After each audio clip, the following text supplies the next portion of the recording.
Vision IAS के साथ जुड़कर यूपीएससी प्रीलिम्स की तैयारी शुरू कीजिए।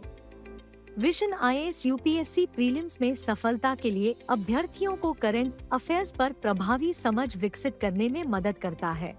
करंट अफेयर्स पर मजबूत पकड़ से आपको जीएस प्रीलिम्स के अन्य टॉपिक्स पर भी बेहतर समझ विकसित करने में मदद मिलती है। इसलिए यूपीएससी प्रीलिम्स में करंट अफेयर्स का महत्व और बढ़ जाता है। जैसे जैसे आप तैयारी की राह में आगे बढ़ते हैं, आपकी लर्निंग स्ट्रैटेजीज और विभिन्न टॉपिक्स पर आपकी समझ भी बेहतर होती जाती है। इस दौरान आप केवल रटने के बजाय तथ्यों एवं घटनाओं का विश्लेषण करते हुए उन्हें प्रीलिम्स के विभिन्न टॉपिक्स से जोड़कर पढ़ने पर जोर देना शुरू करने लगते हैं।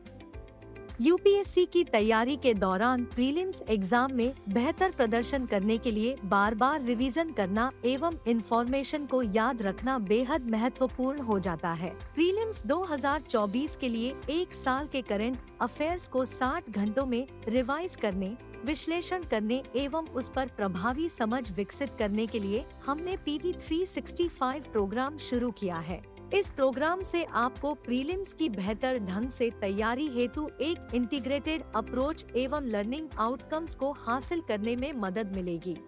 इनोवेटिव और सुनियोजित अप्रोच के साथ डिजाइन किया गया PT 365 प्रोग्राम आपकी तैयारी को कई तरह से आसान बना देता है, जैसे करंट अफेयर्स की कॉम्प्रिहेंसिव कक्षाओं में जीएस प्रीलिम्स के नजरिए से महत्वपूर्ण टॉपिक्स और विषय पर जोर दिया जाता है। स्मार्ट तरीके से रिवीजन के लिए हाई क्वालिटी एवं सुनियोजित रूप से डिजाइन किया गया PT 365 मटेरियल उपलब्ध कराया जाता है। अभ्यर्थियों की समझ का आकलन और उसे बेहतर करने के लिए हर सेक्शन के अंत में स्मार्ट क्विज को शामिल किया जाता है। PT 365 प्रोग्राम आपकी रिवीजन स्ट्रैटेजीज एवं याद रखने की क्षमता को बढ़ाता है। हमने इस प्रोग्राम को इस तरह से डिजाइन किया है कि आप तथ्यों को लंबे समय तक याद रख सकें और उन्हें रिकॉल कर सकें, क्योंकि यह सब यूपीएससी प्रीलिम्स के विशाल सिलेबस को प्रभावी ढंग से समझने एवं तैयार करने के लिए बहुत जरूरी होता है। PT 365 प्रोग्राम के तहत 1-to-1 mentorship, unique preparation plan और आवश्यकतानुसार मार्गदर्शन की सुविधा उपलब्ध कराई जाती है। इससे अभ्यर्थियों को प्रीलिम से संबंधित तनाव एवं चिंता को दूर करने में मदद मिलती है, जिससे एग्जाम में उनका परफॉर्मेंस बेहतर हो जाता है। PT 365 प्रोग्राम से जुड़कर अपनी सफलता की राह में मजबूती के साथ आगे बढ़िए और अधिक जानकारी या रजिस्ट्रेशन के लिए हमारी वेबसाइट विजिट कीजिए। किसी भी अन्य प्रकार की जानकारी के लिए हमें कॉल कीजिए या हमें मेल कीजिए enquiry@visionis.in। हमारे साथ यूपीएससी में सफलता की राह पर आगे बढ़े। Once again, good evening to all of you. Start करते हैं QRM, जिसका नाम है आर्द्र भूमियां और मैंग्रोव। आर्द्र भूमियों की डेफिनेशन क्या है? जल्दी बताइए, नहीं पता तो सामने लिखी हुई है। किसे कहते हैं आर्द्र भूमि? आर्द्र भूमियां संक्रमण क्षेत्र होता है, इकोटोन होता है, इतना तो क्लियर है। इसके अलावा और क्या विशेषताएं होती हैं? स्थिर भी हो सकती हैं आर्द्र भूमि और प्रवाहित भी हो सकती हैं। इसके अलावा ताजा जल आधारित आर्द्र भूमियां भी होती हैं, खारे या लवणीय जल आधारित आर्द्र भूमियां भी होती हैं। साथ ही स्थायी आर्द्र भूमियां भी होती हैं और अस्थायी आर्द्र भूमियां भी होती हैं। आर्द्र भूमियां कृत्रिम भी हो सकती हैं और आर्द्र भूमियां प्राकृतिक भी हो सकती हैं। ठीक है, तो ये सारी विशेषताएं जो है आर्द्र भूमियों की है। अच्छा, इसके अलावा इनमें ऐसे समुद्री जल क्षेत्र भी शामिल होते हैं जिनकी गहराई निम्न ज्वार के समय 6 मीटर से अधिक नहीं होनी चाहिए। अब इसका क्या अर्थ है? ऐसा क्यों कहा गया है? निम्न ज्वार और उच्च ज्वार पता है? अच्छा, निम्न ज्वार के समय अगर हम कह रहे हैं कि जल की गहराई 6 मीटर से अधिक नहीं होनी चाहिए, अगर इससे अधिक जल की गहराई निम्न ज्वार के अंतर्गत भी बनी हुई है तो वो फिर समुद्री सिस्टम का हिस्सा हो जाएगा, वो वेटलैंड नहीं कहलाएगा। क्योंकि वेटलैंड सामान्यतः अगर आप इमेज भी देखोगे तो तुलनात्मक रूप से उथले जल क्षेत्र होते हैं। वेट और लैंड मतलब ऐसी भूमि जो आर्द्र है ना, तो उसके लिए वेटलैंड टर्म यूज होती है। इसका एग्जाम्पल यहाँ पर क्या है? मैंग्रोव हम देखते हैं, जो तटीय लिट्टोरल क्षेत्र मैंने बताया था अभी ना झील के संदर्भ में, कि जो किनारे वाला क्षेत्र है उसे क्या कहते हैं? लिट्टोरल जोन। बाढ़ के मैदान, दलदल या अनूप क्षेत्र इसके एग्जाम्पल हैं। अच्छा, इसके अलावा इन्हें हाइड्रोफाइट्स और हाइड्रिक मृदा विद्यमान होती है। इसका मतलब क्या होता है? सैचुरेटेड, जो संतृप्त तरह की, फ्लडेड तरह की मृदा होती है उसे हम हाइड्रिक मृदा कहते हैं। अच्छा, आर्द्र भूमियां देश के 18.4% क्षेत्र में विद्यमान है। सबसे अधिक प्रचलित या पाई जाने वाली आर्द्र भूमियां क्या होती हैं? धान के खेत, क्योंकि धान के खेत में हम क्या करते हैं? धान के उत्पादन के लिए जल भरकर रखते हैं, तो धान का खेत भी आर्द्र भूमि का एग्जाम्पल है। तो सबसे अधिक जो आर्द्र भूमियां हैं वो कौन सी होती हैं? धान के खेत। तो ये बहुत ही साधारण सी जानकारी आपको यहाँ पर आर्द्र भूमियों के बारे में दी गई है। दो तरह से हम आर्द्र भूमियों को विभाजित करके देखते हैं, एक तो अंतर्देशीय आर्द्र भूमि और दूसरा तटीय आर्द्र भूमि। अंतर्देशीय मतलब जो हमारी सीमाओं के अंतर्गत हो, और जो तटीय क्षेत्रों में होने हम तटीय आर्द्र भूमि कहते हैं। अब ये जो अंतर्देशीय आर्द्र भूमि है, इन्हें भी प्राकृतिक और कृत्रिम दो आधारों पर हम क्लासिफाई कर सकते हैं। प्राकृतिक क्या है? झील हो गया, तालाब हो गया, नदी आपको पता है विसर्पण बनाती हुई चलती है, तो कट ऑफ जिस विसर्पण का हो गया वो विसर्पण। दलदल, कच्छ और जल भरा हुआ कोई क्षेत्र है वो। हाँ बिल्कुल हो सकता है, मैनमेड हो सकता है, प्राकृतिक भी हो सकता है। ठीक है, कृत्रिम में जलाशय व टैंक।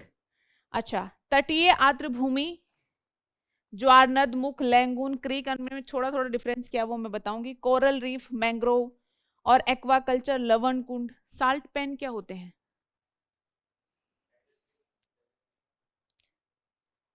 सॉल्ट बनाने के लिए विस्तृत भाग पर जो है जल एकत्रित कर दिया जाता है। कम मोटी लेयर होती है जल की, ताकि वहां से वाष्पोत्सर्जन इजीली हो पाए और सॉल्ट बच पाए। आर्द्र भूमियों के प्रकार अब देखिए, बहुत ही सिंपल क्लासिफिकेशन, इसमें समझाने जैसा कुछ नहीं है। समुद्री, ज्वार नदमुखीय, सरोवरी, नदी तटीय, वनस्पतियों वाली गैर ज्वारीय स्थायी आर्द्र भूमियां और मानव निर्मित आर्द्र भूमियां। अब इनमें सिंपली देखिए, समुद्री तटीय आर्द्र भूमियां जिसमें तटीय लैंगून, चट्टानी, समुद्री तट और प्रवाल भित्तियां इत्यादि शामिल हैं। इसके अलावा ज्वार नदमुखी अभी हमने देखा था। ठीक है, सरोवरी, सरोवर या झीलों से संबंधित आर्द्र भूमियां, जो जिससे संबंधित है उसी के आधार पर नाम दिया गया है। नदी तटीय, नदियों और सरिताओं के किनारे स्थित आर्द्र भूमियां। वनस्पति वाली गैर ज्वारीय स्थायी आर्द्र भूमियां, इन्हें हम दलदली, जैसे कच्छ, अनूप क्षेत्र जो हो गए, दलदल, इनको मार्श, स्वयं सब हम बोलते। अभी थोड़ा सा रुकिए, अभी मैं आगे बताने वाली हूँ। ठीक है, अभी बस आप देख लीजिए कि इसके तहत आता है। और मानव निर्मित आर्द्र भूमियां जिसमें खेत, तालाब, सिंचित कृषि भूमि, लवण कुंड, जलाशय, बजरी गर्त, इस तरह की और आर्द्र भूमियां। तो सिंपल जहां पर आर्द्र भूमियां बन रही हैं उसी से नाम उठाया गया है और उसी आधार पर ये क्लासिफिकेशन है।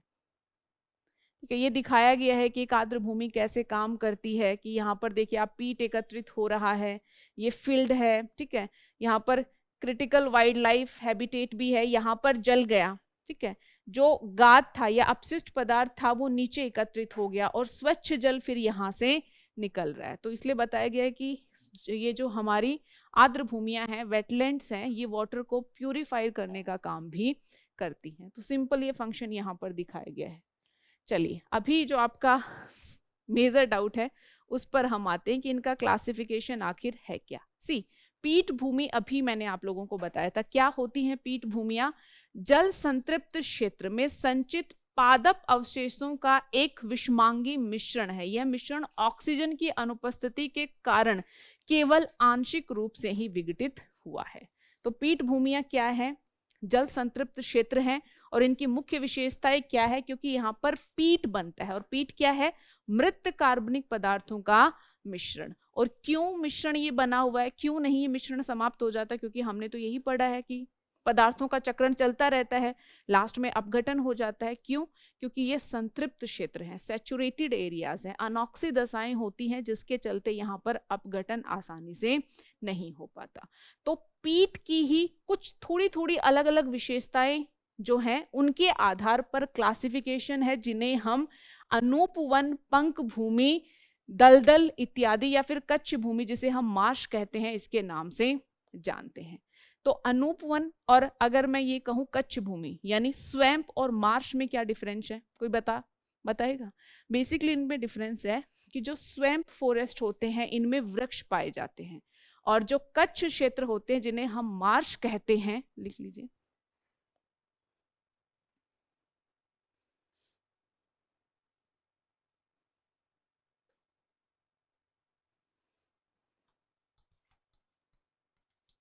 मार्शेस, इसने हम कच्छ भूमि भी कहते हैं। इनमें क्या पाया जाता है? अनूप में वृक्ष पाए जाते हैं और जो मार्शेस हैं जिन्हें हम कच्छ क्षेत्र के नाम से भी जानते हैं, ये सामान्यतः लेस वुड यानी इसमें वृक्ष इत्यादि कम मात्रा में पाए जाते हैं। तो एक तो इस आधार पर इनका क्लासिफिकेशन होता है। दूसरा, पंक भूमि और दलदल, इनका जो विभाजन है इस आधार पर होता है कि इनको जल कहाँ से प्राप्त हो रहा है। तो जो पंक भूमि, ये जो दलदल है, ये अपना जल कहाँ से प्राप्त करती है? वर्षा से, ठीक है। और दूसरी तरफ जो फैन है या जिसका नाम हमने यहाँ पर पंक भूमि दिया गया है, ये अपना जल कहाँ से प्राप्त करती है? Ground water.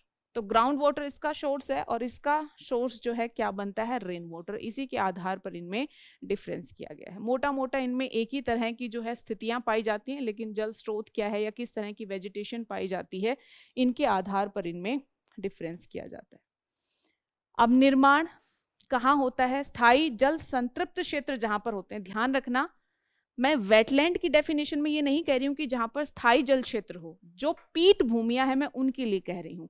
तो वेटलैंड्स में भी पीट एक तो जो ये विशेषता संदर्भित करती है, ठीक है, और साथ ही पीट ऐसे ही क्षेत्रों में बनेंगी जहां पर स्थायी तौर पर जल उपलब्ध हो। अगर नहीं होगा, जल कुछ समय के लिए सूख गया, तो सीधी सी बात है ऑक्सिक दशाएं हो गई, वहां पर जो अपघटन होना था वो हो जाएगा, कार्बनिक पदार्थ समाप्त हो जाएगा, तो पीट का निर्माण ही नहीं होगा। इसलिए पीट का निर्माण ऐसे स्थल पर होता है जहां पर स्थायी जल संतृप्त क्षेत्र हो। और प्रक्रिया क्या होती है? स्थलीकरण और पैल्यूडिफिकेशन। क्या है ये? स्थलीकरण क्या है? एक झील थी, किनारे से अपरदित सामग्री आकर झील में एकत्रित होती गई, झील की जो है जल उथला होता गया और अंत में लगभग वो जो है एक वेटलैंड तरह की बन जाती है। ज्यादा जल की गहराई नहीं होती, वेटलैंड में जल की गहराई ज्यादा नहीं होती, मोटा मोटा 3 मीटर के आसपास हम कंसिडर करते हैं, ठीक है। तो जब एक झील इस तरह से इस प्रक्रिया से स्थल जैसी या वेटलैंड में कन्वर्ट हो जाए तो इस प्रक्रिया को स्थलीकरण कहते हैं।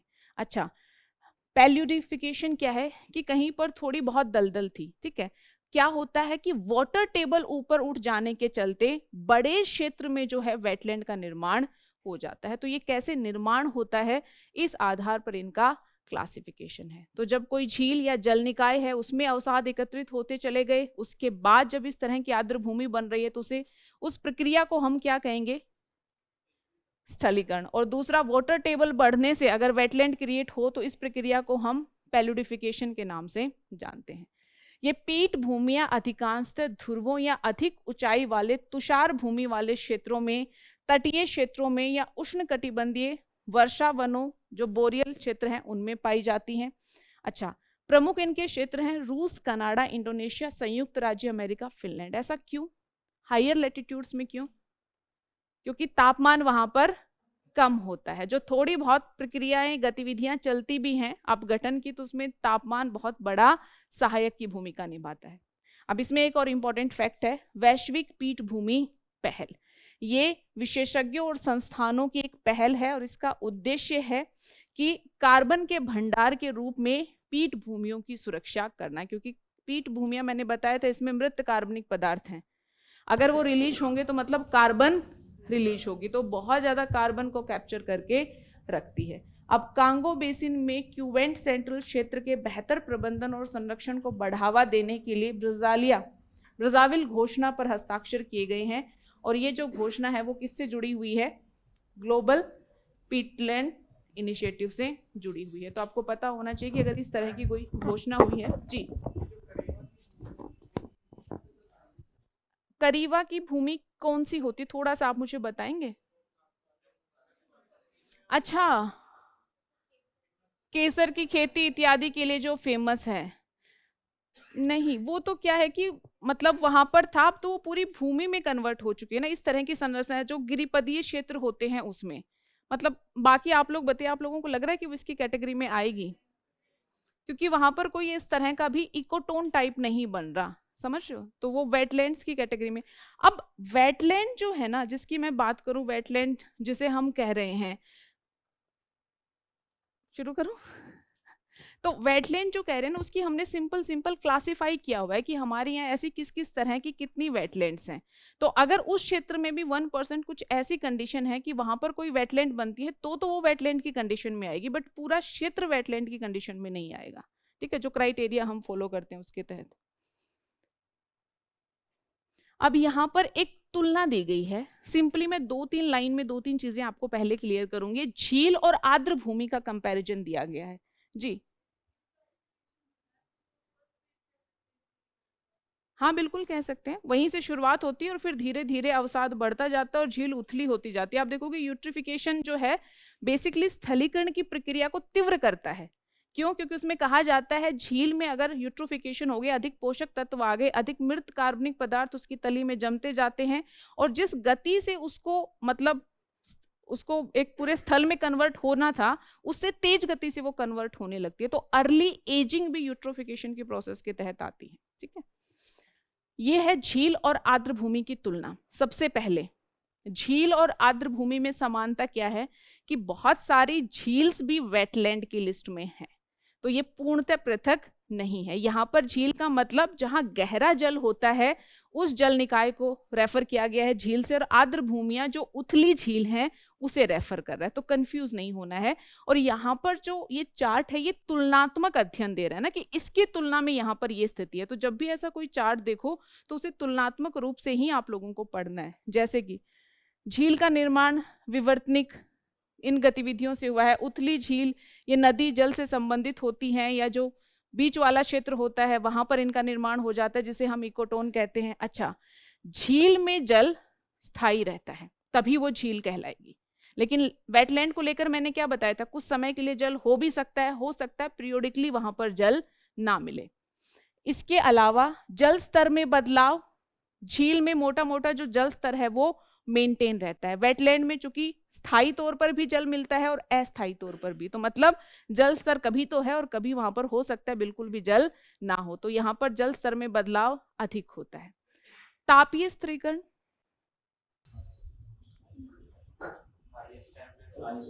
एक्चुअली वेटलैंड जो है वहां पर जल की गहराई ज्यादा नहीं होती, तो तापीय संस्तर कहाँ मिलेंगे? जहां पर जल की गहराई हो, कि एक ऊपरी परत है जिसमें तापमान अधिक है, फिर उसकी तुलना में जैसा कि हम समुद्री क्षेत्र के संदर्भ में पढ़ते हैं, झील के संदर्भ में पढ़ते हैं, यहाँ पर तुलनात्मक रूप से ऐसा कोई संस्तर होता ही नहीं है। अच्छा, यहाँ पर जो प्रमुख प्राथमिक उत्पादक हैं वो क्या है? पादप, प्लवक। और यहाँ पर क्या है? मैक्रोफाइट्स। ये छोटे छोटे पौधे होते हैं, ये भी स्वपोषी ही होते हैं। तो ऐसे छोटे पौधे तुलनात्मक रूप से यहाँ ज्यादा देखने को मिलते हैं। अच्छा, पोषक तत्वों की अगर हम बात करें तो झील में मुख्य कौन है? चारण खाद्य श्रृंखला, मतलब कि जो स्वपोषी हैं, उत्पादक है, उनसे शुरुआत होती है। आर्द्र भूमियों में जो मृत कार्बनिक पदार्थ है वो महत्वपूर्ण भूमिका अदा करता है ऊर्जा देने में, तो इसलिए यहाँ पर ऐसा लिखा गया है। उत्पादकता झील की अधिक होगी या आर्द्र भूमियों की? आर्द्र भूमियों की उत्पादकता झील की तुलना में उच्च होती है। पोषण की स्थिति के, जी, मतलब पर हेक्टेयर कितना वो प्रोड्यूस कर पा रहे हैं, जैव भार पर हेक्टेयर कितना जैव भार, जैव मात्रा की हमने बात की थी ना फर्स्ट जब हमने क्यूआरएम किया था, तो वो किसको रेफर करता है? उसकी प्रोडक्टिविटी को। जैसे फॉर एग्जांपल एक क्षेत्र ही है, उसमें कितने, अगर सिर्फ हम पादप की बात करें तो वृक्ष है, उनका शुष्क भार कितना है, तो उसे हम क्या कहते हैं? जैव भार। तो उस आधार पर अगर हम देखें तो ठीक। जी, आपने बताया, और आर्द्र भूमि के अंदर मतलब कम होता है, तो उस हिसाब से झील में ज्यादा होनी चाहिए थी। नहीं, झील में जल की गहरी परतें भी होती हैं, समुद्र में भी होती हैं, तो जो गहरा क्षेत्र है वहां पर तापमान संबंधी ज्यादा दशाएं नहीं होती हैं। तो जो ऊपरी ही परत है, आप देखोगे सबसे ज्यादा उत्पादकता झील में भी वहीं पर होती है, क्योंकि वहां सूर्यताप पहुंचता है तो प्रकाश संश्लेषण की प्रक्रिया होती है, और वहीं से जो पोषक तत्व हैं फिर वो अगले वाले संस्तर तक पहुंच पाते हैं। लेकिन झील क्या मतलब ये क्या है? वेटलैंड क्या है? एक तो इकोटोन है। इकोटोन में मैंने क्या बताया कि दोनों तरह का जो आसन समुदाय है वहां से जुड़ी हुई जैव विविधता वहां पर देखने को मिलेगी, और कई बार नई प्रजातियां भी हो सकती हैं। ठीक है। दूसरा, वेटलैंड झील क्या है? गहराई में है। वेटलैंड्स का क्षेत्रफल वैसे अधिक बड़ा होता है, तो पर यूनिट अगर हम देखें या पर हेक्टेयर एरिया अगर हम देखें तो फाइनली जो आउटकम आता है कि वेटलैंड्स की प्रोडक्टिविटी झील की तुलना में अधिक होती है। ठीक है। मितपोषी और अधिक सुपोषी, इस आधार पर भी अंतर है। मितपोषी और अति सुपोषी ये उत्पादकता को प्रभावित करती हैं। आप देखोगे कि झील, हम सभी के लिए नहीं कह सकते, बट मोटा मोटा मैंने अभी बताया था ना, ऑलियोट्रॉफिक, मेसोट्रॉफिक, यूट्रॉफिक, तो ये जो है पहले स्तर पर ही होती हैं जहां ज्यादा पोषक तत्व नहीं होते। आर्द्र भूमियां अधिकांशतः सुपोषी होती हैं, वहां पर अत्यधिक पोषक तत्व देखने को मिलते हैं। बाढ़ नियंत्रण में भूमिका झील की भी है, लेकिन जितनी भूमिका आर्द्र भूमि की है उतनी नहीं होती। और इसके अलावा अपशिष्ट उपचार में भी, अब देखिए इस फैक्ट को ध्यान से समझना है, एकदम ब्लैंकेटली से कवर नहीं करना है। अगर मैं ये कहूं कि झील में अपशिष्ट उपचार नहीं होता, यहाँ पर आप इसको नहीं की जगह तुलनात्मक रूप से क्षमता झील में कम या नहीं के बराबर होती है, और आर्द्र भूमियां ये काम अच्छे से कर पाती, क्योंकि आर्द्र भूमियां चूंकि उथला जल है, नीचे लैंड है, स्पंजी तरह की वहां पर लैंड होती है ना, तो वो अच्छे से वाटर को ट्रीट कर पाती हैं। झील में तो क्या है, नीचे जाकर अवसाद उनमें एकत्रित होता है, दोनों तरफ से वो बंद है, जहां रन ऑफ होता है ना, जल बाहर निकल पाए, वहां से वाटर इजीली क्लीन हो पाता है। तो सामान्यतः ये विशेषता झीलों में नहीं देखी जाती। तो आप लिखेंगे कि तुलनात्मक रूप से नहीं के बराबर, और यहाँ पर ये क्षमता देखी जाती है। ठीक है जी। अच्छा, पहले आप मुझे बताएंगे झील कैसे महत्वपूर्ण है बाढ़ नियंत्रण में, क्योंकि महत्वपूर्ण तो वो भी है, यही कहा गया है कि आर्द्र भूमियां तुलनात्मक रूप से अधिक महत्वपूर्ण है।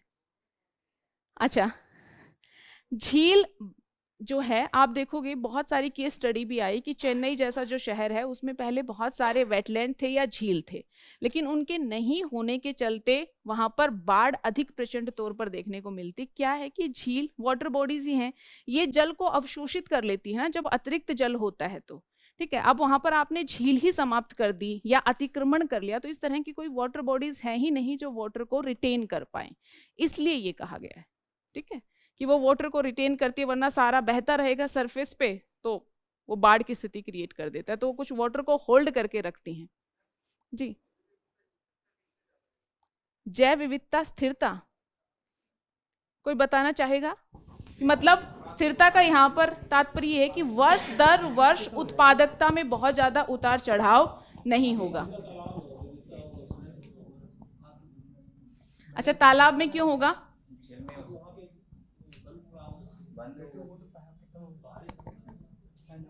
बंद से इसका लेना देना नहीं होता है, समझ रहे हो? इनमें कंपैरिजन में जो स्थायित्व है वो अधिक वेटलैंड में होगा। अब थोड़ा सा आपको इंतजार करना है, कहाँ होगा, क्यों होगा। नेक्स्ट हमारा चैप्टर है बायोडाइवर्सिटी, उसमें स्पेसिफिक दिया गया है कि कहाँ पर उत्पादकता अधिक स्थिर होगी और कहाँ नहीं, तो हम इसे वहां पर डिस्कस कर लेंगे। हाँ हाँ बिल्कुल बिल्कुल, PYQ में दिया हुआ था। वो जो हमने एक चार्ट बनाया था, याद है आपको, जिसमें वो लाइन थी फर्स्ट, जो QRM था, उसमें दिया हुआ था कि सबसे ज्यादा एस्चुरीज वगैरह, तो ये उसी की कैटेगरी में आता है। तो जो उत्पादकता है वो अधिक होगी, और जहां उत्पादकता अधिक होती है क्योंकि वहां पर कंडीशंस फेवरेबल होती है, वहां पर जैव विविधता भी अधिक होती है। अब मैं बता ही देती हूँ। तो जहां पर जैव विविधता अधिक होती है ना, वहां पर उत्पादकता में अधिक स्थायित्व होता है। इसका सिंपल सा कारण है, जहां जैव विविधता अधिक है मतलब फूड वेब वहां पर बहुत कॉम्प्लेक्स है ना, खाद्य जाल। तो अगर एक संस्तर पर कोई एक जीव हट भी गया तो पूरा जो सिस्टम है वो बाधित नहीं होगा, इसलिए कंपैरेटिवली वहां पर स्थिरता बनी रहेगी। कोई एक बीच में से हट भी जाए तो कोई बात नहीं, एक पोषण स्तर पर बहुत सारे जीव हैं तो वो उसे कंपनसेट कर देंगे। तो जहां पर जितनी अधिक विविधता, तो इनमें विविधता ज्यादा कहाँ मिलेगी? वेटलैंड्स में, है ना, तो वहां पर स्थिरता भी कंपैरेटिवली अधिक होगी। हाँ,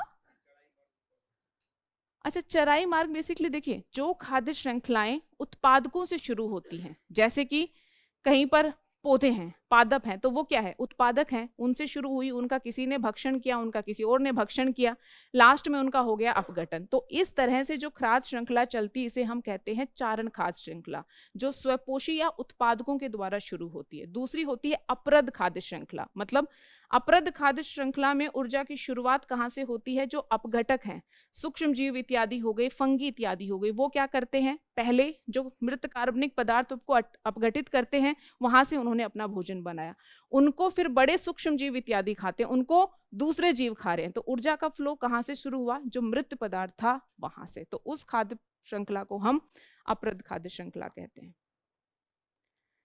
चलिए थोड़ा सा स्पीड से आगे बढ़ना है हमें। आर्द्र भूमि जैव विविधता निम्नलिखित मुद्दों के लिए महत्वपूर्ण है। अब क्यों जरूरी है? क्योंकि स्थल आधारित 30% कार्बन पीठ भूमियों में आधारित, आप देख रहे हो कितना कार्बन ये कैप्चर करके रखती हैं। बाढ़ नियंत्रण में महत्वपूर्ण भूमिका निभाती है। अपरदन और प्रदूषकों के विरुद्ध तटवर्ती बफर के तौर पर ये वेटलैंड्स काम करती हैं। और बहुत सारी प्रजातियां, देशज और प्रवासी जो पक्षी हैं, उनको ये पर्यावास उपलब्ध करवाती है। बहुत सिंपल पॉइंट है, ज्यादा कुछ एक्सप्लेन करने का है नहीं। दूसरा, शुद्ध जल मैंने बताया, आर्द्र भूमि स्पंज की तरह होती है ना, नीचे से जो स्थल होता है, तो प्रदूषकों को हटाती हैं, जल का शुद्धिकरण करती हैं, तथा सतही जल से अवसाद और जो पोषक तत्व हैं उनको निस्यंदित करती हैं।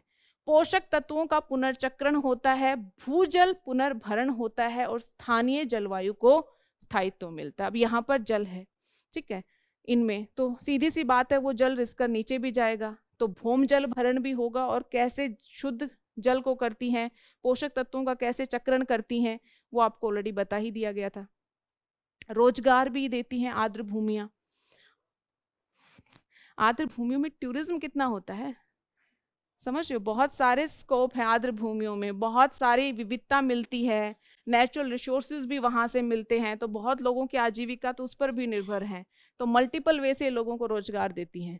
आर्द्र भूमियां प्रति वर्ष 47 ट्रिलियन अमेरिकी डॉलर की अनिवार्य सेवाएं प्रदान करती हैं। और आप देखोगे आर्द्र भूमियों में बहुत सारी प्रजातियां पाई जाती हैं, और एक प्रजाति में ही जो उसकी जेनेटिक्स के चलते विविधता देखी जाती है, उसे हम क्या कहते हैं? आनुवांशिक विविधता। तो ये विविधता का भी बहुत बड़ा स्रोत, और पर्यटन तो इससे बढ़ता ही है।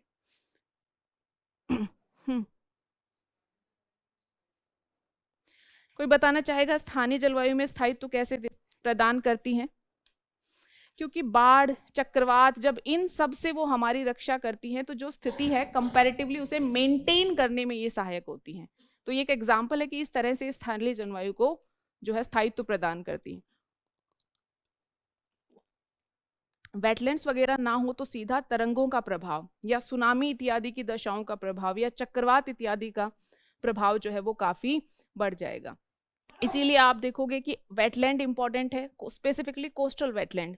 और ये जो कोस्टल वेटलैंड्स है, यहाँ पर वनस्पति पाई जाती, मैंग्रोव है ना। और मैंग्रोव आपने सुना होगा कि किस तरह से चक्रवात इत्यादि से या ऊंची लहरों से हमारी रक्षा करते हैं, तो चीजें लिंक्ड है यहाँ पर। क्षरण हेतु उत्तरदायी, अब पुनर्चक्रण क्षमता से अगर अधिक प्रदूषक हम डाल देंगे तो कोई भी सिस्टम फेल कर जाता है। बहुत ज्यादा पर्यावास का विनाश हो रहा है, आर्द्र भूमियों का अतिक्रमण हो रहा है, अत्यधिक हम इनमें मत्स्य पालन करने की कोशिश कर रहे हैं, दलदली जो भूमियां हैं वहां पर अत्यधिक चारण हो रहा है, और जो है समुद्र के निकट तट से रेत हटाने से आर्द्र भूमियां तरंग गतिविधि और ज्वार भित्ति के प्रति सुभेद। आप देखोगे कोस्टल जो एरियाज है वहां पर माइनिंग भी होती है रेत की, तो उसके चलते भी आर्द्र भूमियां नकारात्मक ढंग से प्रभावित हो रही हैं। अब आते हैं आर्द्र भूमियों के संरक्षण पर। संरक्षण को लेकर जो प्रमुख पहल है वैश्विक स्तर पर, उसे हम किस नाम से जानते हैं? रामसर अभिसमय। ईयर क्या है, डेट क्या है? 2 फरवरी, जिसे हम वेटलैंड डे के नाम से भी सेलिब्रेट करते हैं।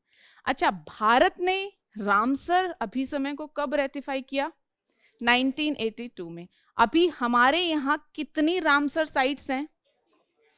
ये जो फैक्ट है इसे अपडेट कर लेना। 80 है, 49 नहीं है। इसी साल 5 नई हमारी वेटलैंड रामसर लिस्ट में इंक्लूड हुई हैं, और ये वेटलैंड कहाँ से हैं? तमिलनाडु और कर्नाटक से हैं। अच्छा चलिए, ये तो देख लिया। रामसर जो कन्वेंशन है उसका उद्देश्य क्या है? संपूर्ण विश्व में सतत विकास प्राप्त करने में महत्वपूर्ण योगदान देती हैं वेटलैंड। तो उद्देश्य क्या है कि स्थानीय और राष्ट्रीय कार्यवाही तथा अंतर्राष्ट्रीय सहयोग के माध्यम से आर्द्र भूमियों का संरक्षण एवं बुद्धिमत्तापूर्ण उपयोग, ये इसका उद्देश्य है। ठीक है, तो अभी समय का दर्शन भी यही है कि आर्द्र भूमियों का बुद्धिमत्तापूर्ण उपयोग अर्थात सतत विकास के संदर्भ में पारितंत्र उपागमों के कार्यान्वयन के माध्यम से पारिस्थितिक चरित्र को बनाए रखना। कुछ नहीं समझ में आया ना? सिंपल सा अर्थ है पारिस्थितिक संधारणता को बनाए रखना। ठीक है, अब ये तो बता ही दिया। टोटल 80 हो गई, और आप देखोगे 80 में भी लास्ट 2 साल में बहुत सारी हमारी आर्द्र भूमियां रामसर लिस्ट में ऐड हुई है। आप देखोगे आई थिंक 2021 में अराउंड 14, 2022 में अराउंड 19 जो वेटलैंड्स थी हमारी वो रामसर साइट्स में इंक्लूड हुई, इसलिए अब इनकी संख्या बढ़कर कितनी हो गई है? भारत के कुल भौगोलिक क्षेत्र के 4.7 भाग पर आर्द्र भूमियां विस्तारित है। अच्छा, एक आपने सुना होगा मॉन्ट्रेक्स रिकॉर्ड, इस पर तो यूपीएससी ने प्रश्न भी पूछा है। ये क्या है?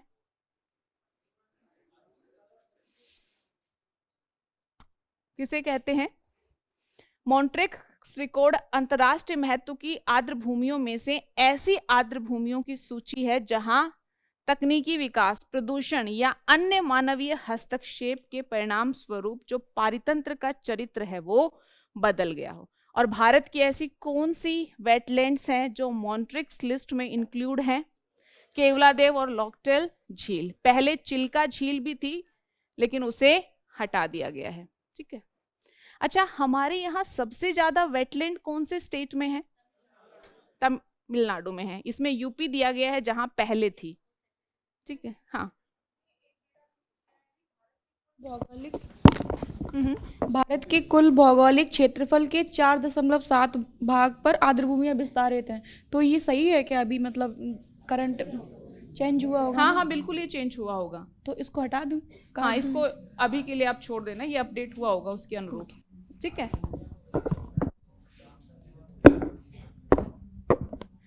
एक बार आप लोग ये जरूर इसमें क्रॉस चेक कर लेना कि ये क्षेत्रफल सिर्फ रामसर के तहत है या टोटल, क्योंकि टोटल आर्द्र भूमि तो उतनी ही रहेंगी। अभी जो भी बोला तो बिल्कुल सही बोला, उसको हमने किया क्या है कि रामसर के तहत बस इंक्लूड कर लिया गया है। हाँ, तो फिर वो सेम रहेगा। ठीक है, इसमें ये यूपी वाला चेंज कर लेना आप। पहले यूपी में थे लेकिन अब आप देखोगे अब इस बार भी जो इंक्लूड हुई हैं, पहले भी इंक्लूड हुई तो वो कंपैरेटिवली कहाँ ज्यादा इंक्लूड हुई हैं? तमिलनाडु में। अच्छा, सबसे ज्यादा आर्द्र भूमियों के तहत क्षेत्रफल किस राज्य का है? सिर्फ मैं रामसर साइट्स की बात नहीं कर रही, ओवरऑल।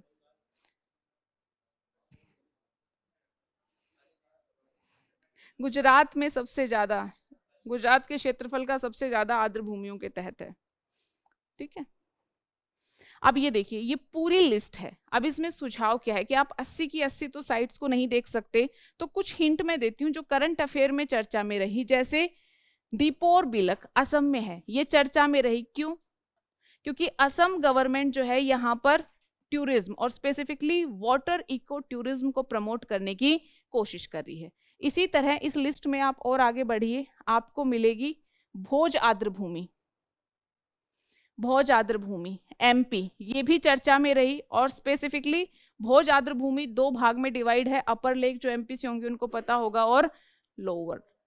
तो जो क्यों चर्चा में रही? क्योंकि एनजीटी का एक डिसीजन आया है, नेशनल ग्रीन ट्रिब्यूनल। डिसीजन क्या है कि जो क्रूज एक्टिविटीज है ना, वो अपर लेक में बंद करने का इसके तहत, इस डिसीजन के तहत आदेश दिया गया है। तो ये चर्चा में रही। इस तरह से जो करंट अफेयर आप पढ़ो उनसे लिंक करना, और उस तरह की जो वेटलैंड्स हैं उन पर कंपैरेटिवली ज्यादा फोकस कर सकते हो। चिल्का लेक तो सदैव की चर्चा में रहती है, इस बार क्यों चर्चा में रही? क्योंकि यहाँ पर 80 पक्षी की नई प्रजातियां पाई गई हैं। तो इस तरह से जो चीजें करंट अफेयर में चर्चा में रही उन पर आप ज्यादा फोकस कर सकते हो। प्लस जो अभी रिसेंटली ऐड हुई हैं उनको भी आप ध्यान से पढ़ेंगे कि वहां पर कुछ स्पेसिफिक, अगर आप देखोगे स्पीसीज पाई जाती हैं, उसकी कुछ अद्वितीय विशेषता है। तो इस तरह के यूनिक क्वेश्चन एनवायरमेंट इकोलॉजी से यूपीएससी आपसे पूछती रहती है। तो थोड़ा करंट अफेयर वगैरह से लिंक करके इनमें से इंपॉर्टेंट आप आइडेंटिफाई कर लोगे और उनको बाकी की तुलना में थोड़ा ध्यान से देख लोगे।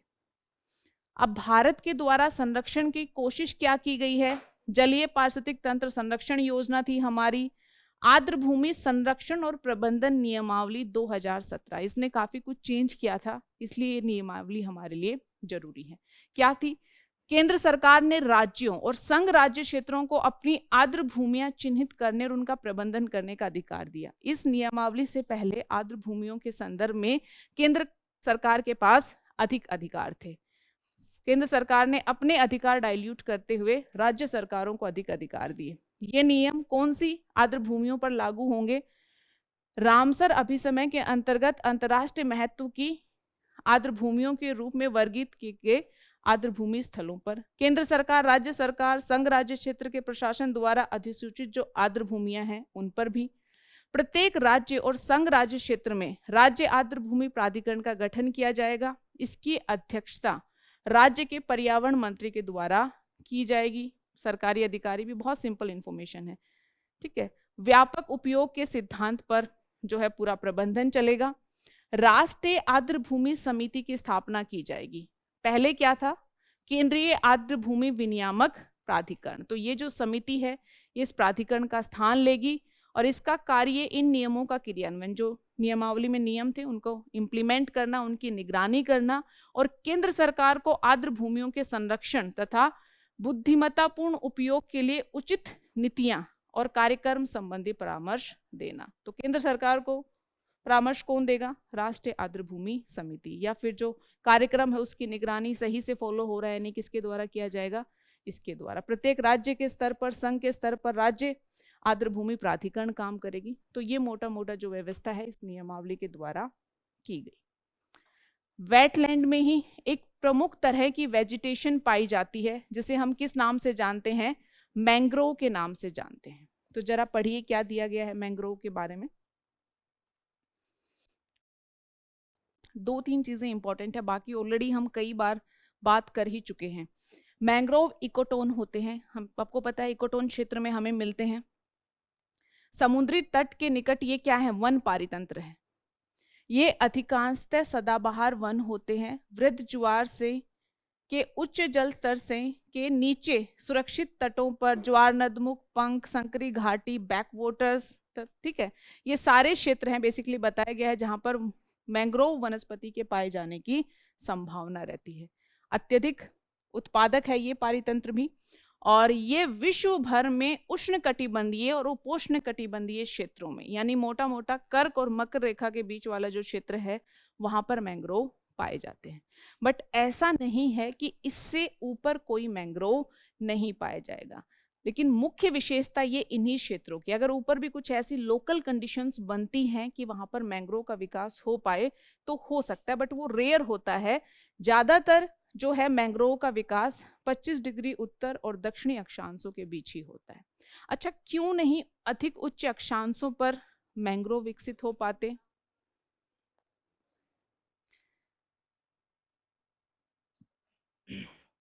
जहां फ्रीजिंग पॉइंट आ जाता है ना, वहां पर फिर मैंग्रोव वनस्पति डेवलप नहीं हो पाती है, क्योंकि वो पूरी वाटरी कंडीशंस में तो उनका विकास ही होता है। अब देखिए यहाँ पर आगे बताया गया कि चक्रवात और सुनामी के प्रभाव से तटरेखा, बेसिक काम जो मेंस के लिए भी इवन हम पढ़ते हैं, प्रीलिम्स के लिए भी पढ़ते हैं। व्यावसायिक रूप से मछलियों के प्रजनन और अंडे देने का स्थल भी मैंग्रोव होते हैं। इन्हें लवणोद्भिद भी कहा जाता है। क्यों? क्योंकि यहाँ इस क्षेत्र में लवणता होती है और उस लवणता के प्रति ये खुद को अनुकूलित करके अपने अस्तित्व को बनाए रखते हैं, इसलिए इनको कहा जाता है हेलोफाइट्स या लवणोद्भिद। मैंग्रोव वनस्पति जल की अधिक हानि नहीं करना चाहती, तो इसके लिए उनकी पत्तियां मोटी होती हैं, नमक स्रावित करने वाली ग्रंथियां होती हैं। कुछ पौधे अपनी जड़ों में ही नमक के अवशोषण को रोक देते हैं, कुछ अपनी पत्तियों के माध्यम से भी लवण को बाहर निकालते हैं। जल इनके लिए जल में होता है, लेकिन फिर भी जल महत्वपूर्ण है क्योंकि उस जल में लवणता भी अत्यधिक होती है। और दूसरा, अत्यधिक लवणता से खुद को मैनेज करने के लिए क्या करते हैं, जब ये जल अवशोषित करते हैं ना, तो कुछ लवणता का अंश तो अपनी जड़ों से ही निकाल देते हैं और इनकी पत्तियों में भी ऐसी ग्रंथियां होती हैं जहां से ये लवण को स्रावित करते हैं। ये जल भराव युक्त कीचड़ में निम्न ऑक्सीजन की दशाओं में, क्योंकि वेटलैंड्स हैं, तटीय जो क्षेत्र है जहां पर मैंग्रोव सामान्यतः मिलते हैं, तो जल भरा रहता है। लवणीय जल को अपनी जड़ों से निस्यंदित करने के लिए इन पौधों को उच्च सौर विकिरण की आवश्यकता होती है। ठीक है, क्यों होता है ऐसा?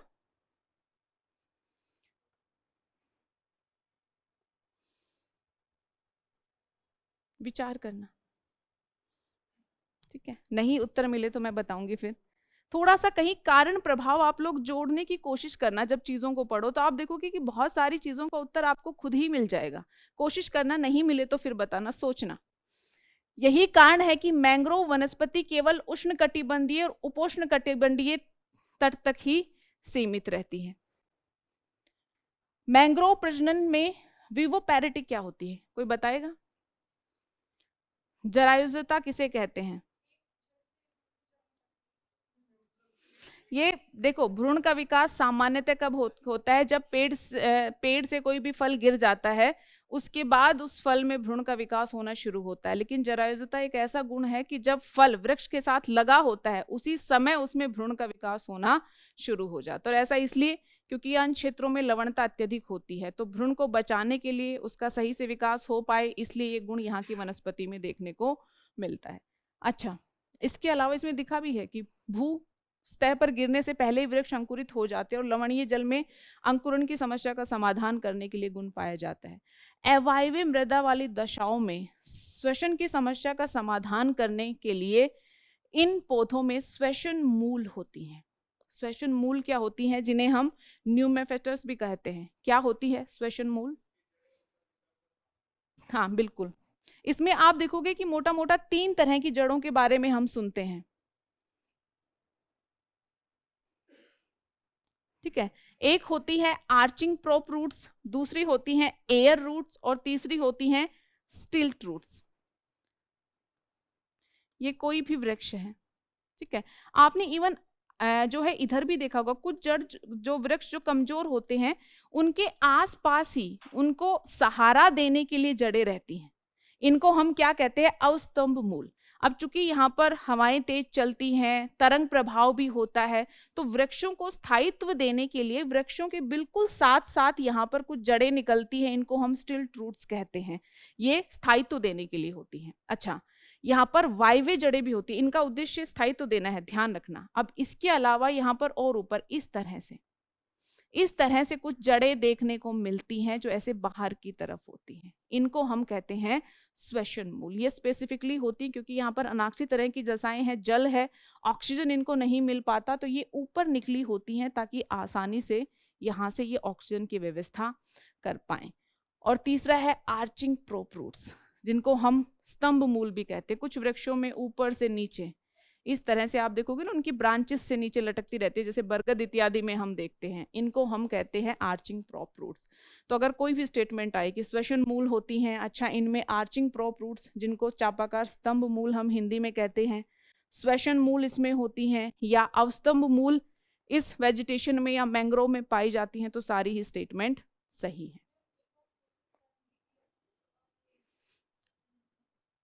ये सिर्फ सहायता देने के लिए, जैसे पेड़ है उसके थोड़ा सा आसपास ऐसे निकली नहीं रहती उसके तने से, है ना, तो जो सहारा देने के उद्देश्य से निकली हुई हैं उनको हम बोलते हैं अवस्तंभ मूल, और जो श्वसन प्रक्रिया में सहायता के लिए निकली हो उन्हें हम कहते हैं ये जो है एयर रूट्स। ठीक है, यही बेसिकली इनमें डिफरेंस है। अब भारत में मैंग्रोव कहाँ कहाँ पाया जाता है? हमारे यहाँ मैंग्रोव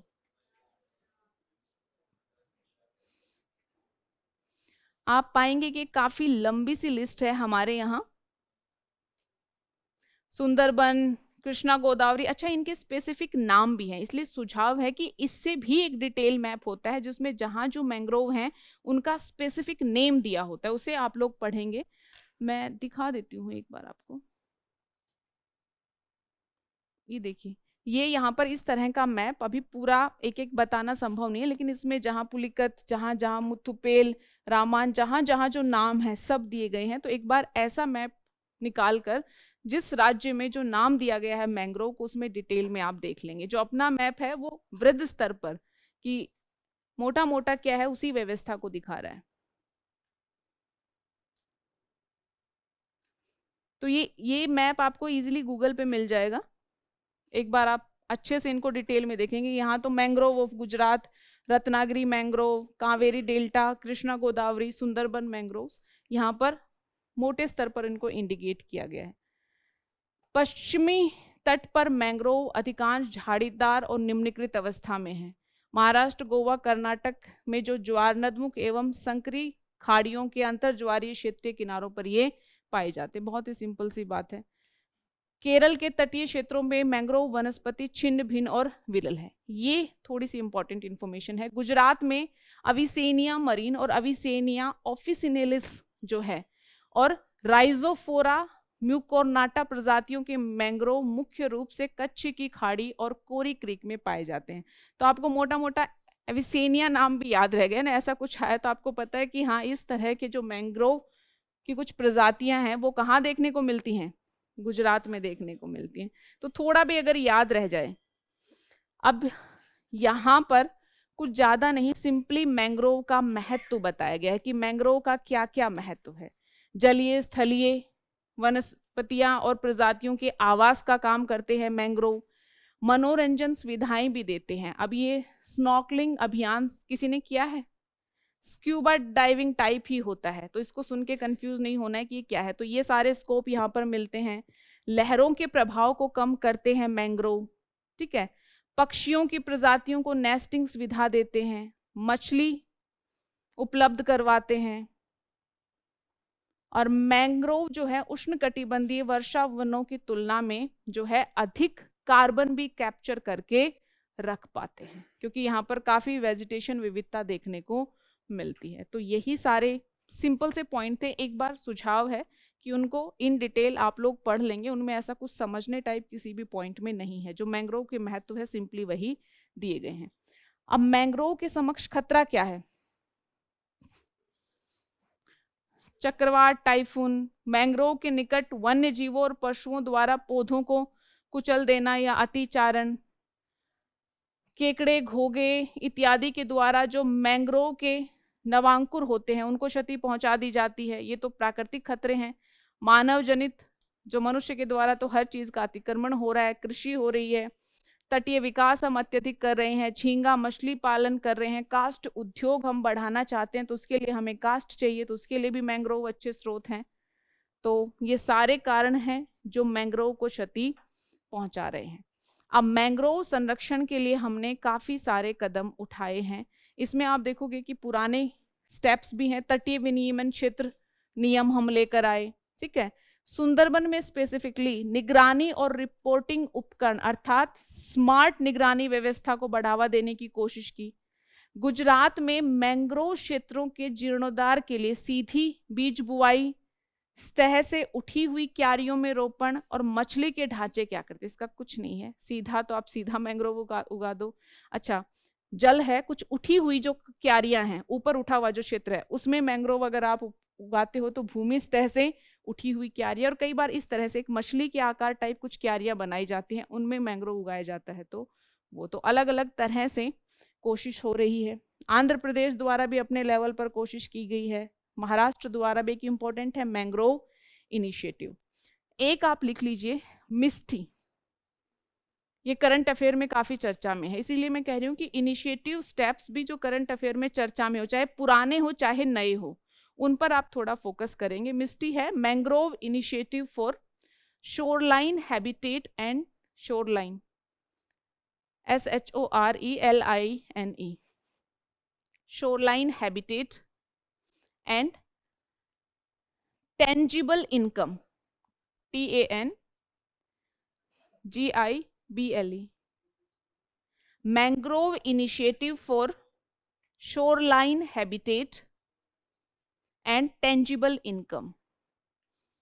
टेंजिबल इनकम तो बेसिकली दो शब्दों से इसका मतलब भी समझ में आ रहा है ना। मैंग्रोव मुख्यतः कहाँ है? तटीय क्षेत्रों में है, तो उस हैबिटेट को बनाए रखना और वहां से इनकम क्रिएट की जा सके, इस चीज को लेकर ये इनिशिएटिव है। बाकी आप इसे करंट अफेयर में डिटेल में देख लेना।